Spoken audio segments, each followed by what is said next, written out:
साहब जी की शिक्षा प्रणाली, पूज्य साहब जी की शिक्षा प्रणाली।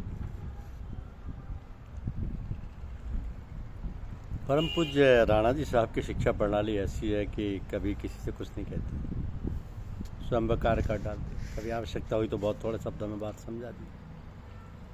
आपके हर कदम में शिक्षा है। आप त्रिकालदर्शी संत हैं और शिक्षा का ढंग भी निराला है। किसी को अभ्यास करवा कर पूजा सिखाई तो किसी को खेल खेल में ही पूजा सिखा दी। किसी को वर्षों साथ रखा और किसी को एक बार में ही सब कुछ दे दिया। आपका कहना है कि इसमें जल्दी नहीं करनी चाहिए, हर काम धीरे धीरे आ जाएगा। जैसे वर्षा का पानी जब धीरे धीरे बरसता है तो धरती सब सोख लेती है। जब धुआंधार पानी बरसता है तो काफ़ी बह जाता है।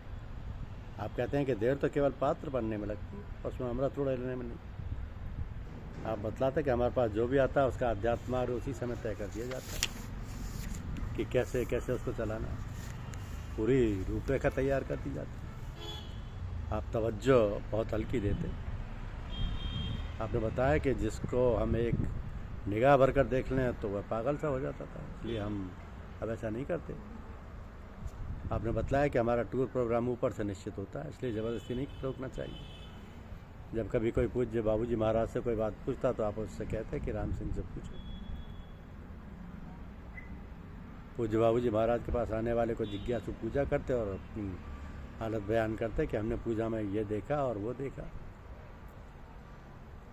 और भाई लोग अन्य लोगों का भी बयान करते। पूज्य साहब जी ये सब बातें सुनकर बहुत चकराते और सोचते कि मैं भी पूजा करता हूँ मगर मुझे कुछ मालूम नहीं पड़ता। इसलिए पूज्य बाबूजी महाराज से एक दिन संकोच करते हुए कहा कि हमारी क्या हालत है, हमें कुछ महसूस ही नहीं होता, ये अनुभव नहीं होता। पूज्य बाबूजी महाराज ने तुरंत उत्तर दिया कि हम दुआ करते हैं कि तुम्हारी ये हालत ना हो, क्योंकि इसमें अहंकार आ जाता है और गिरने का डर बना रहता है। तो पूज्य साहब अक्सर बतलाते हैं कि पूज्य बाबूजी कहते थे कि तुम्हारे सब काम होते रहेंगे और जो भी जिस काम से आएगा उसके काम सही रूप से हो जाएंगे, और क्या चाहिए तुम्हें। साहब जी ने फरमाया कि उन्हीं की दया कृपा से सारे काम हो रहे हैं। परम पूज्य बाबूजी महाराज के समय में सत्संगी लोग आते रहते और घर पर ही ठहरते। खर्चा काफ़ी था और आमदनी बहुत कम।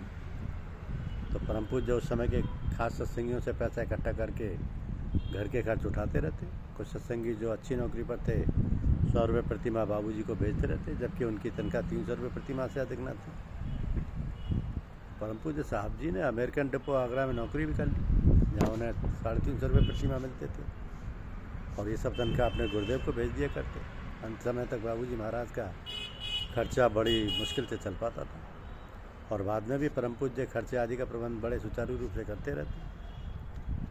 पूज्य बाबूजी महाराज के सबसे बड़े पुत्र जो कचहरी में कार्यरत थे, उनकी भी आमदनी घर में खर्च हो जाती थी। बाद में उनकी दोनों पुत्रियों कुमारी बीना एवं कुमारी रेखा का विवाह परम पूज्य के संरक्षण में बड़े ही व्यवस्थित रूप से संपन्न हुआ। आप अपने दैनिक जीवन में आध्यात्मिक विचारों के साथ साथ देश को विदेशियों के हाथों से मुक्त कराने के लिए सक्रिय भूमिका निभाते रहे।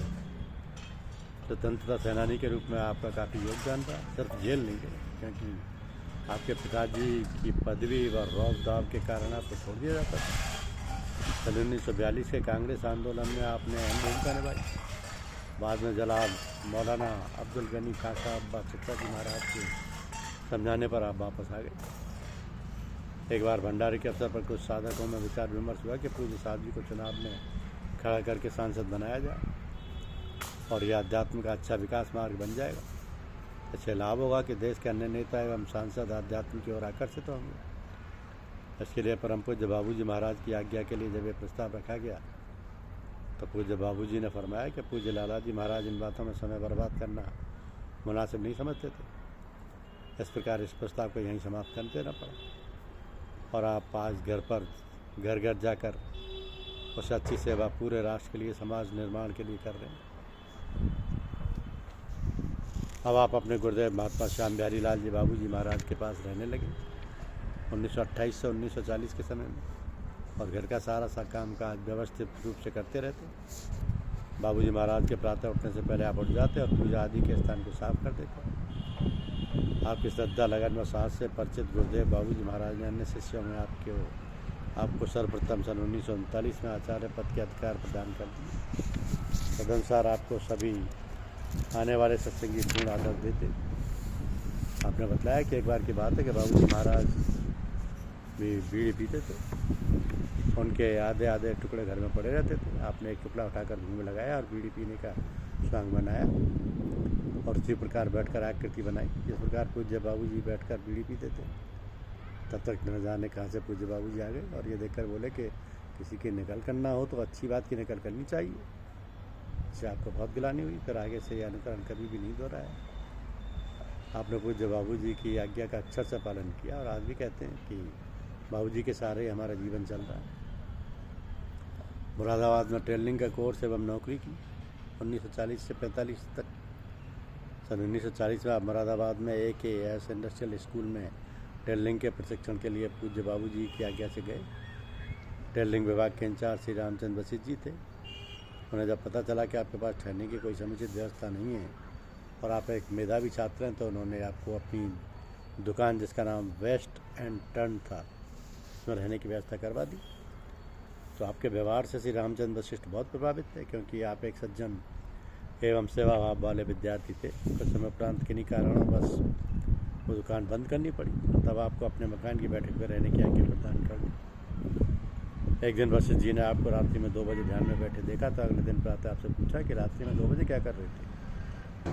आपने बताया कि पूजा करना था। तो वशिष्ठ जी ने पूछा कि रात्रि में 2 बजे क्यों पूजा कर रहे थे। तो आपने बताया कि उस समय वातावरण शांत रहता है, पूजा में कोई बाधा नहीं आती है। इसके बाद वशिष्ठ जी ने भी आपसे पूजा की विधि सीखी और आप वशिष्ठ जी के परिवार का एक अंग बन गए। तो वशिष्ठ जी के परिवार के 7 भाइयों में से 5 भाई, रामचंद्र वशिष्ठ, श्री वासुदेव वशिष्ठ, ज्ञानचंद वशिष्ठ, श्री प्यारेलाल वशिष्ठ एवं श्री शांति स्वरूप वशिष्ठ तथा उनके संपूर्ण परिवार ने आपकी बतलाई पूजा का लाभ उठाया। कुछ समय उपरांत श्रीमान चंद्र गुप्ता जी ने भी इसी संस्थान से टेलरिंग सीखी और परम पूज्य साहब जी के साथ हॉस्टल में रहने लगे।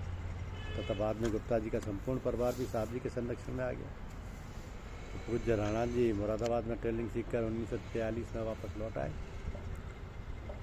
उस समय आगरा में अमेरिकन डिपो में आपको नौकरी मिल गई।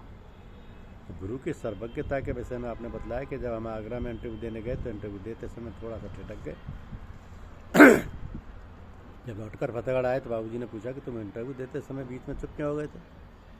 आपने फरमाया कि गुरु सर्वज्ञ होता है और उसे अपने शिष्यों के सभी कार्यकलापों की हर जानकारी रहती है। अमेरिकन डिपो में आपने 2 वर्ष नौकरी की। आपको उस समय 120 रुपये प्रतिमाह वेतन मिलता था और सब रुपये आप अपने पूज्य गुरुदेव को भेज दिया करते। 1945 में दूसरा विश्व युद्ध समाप्त होने के बाद अमेरिकन डिपो बंद हो गया। इसके बाद आपने कहीं और नौकरी नहीं की और अधिकतर पूज्य बाबूजी के पास ही रहने लगे। धन्यवाद। यूट्यूब चैनल को लाइक और सब्सक्राइब अवश्य कीजिए। शुक्रिया।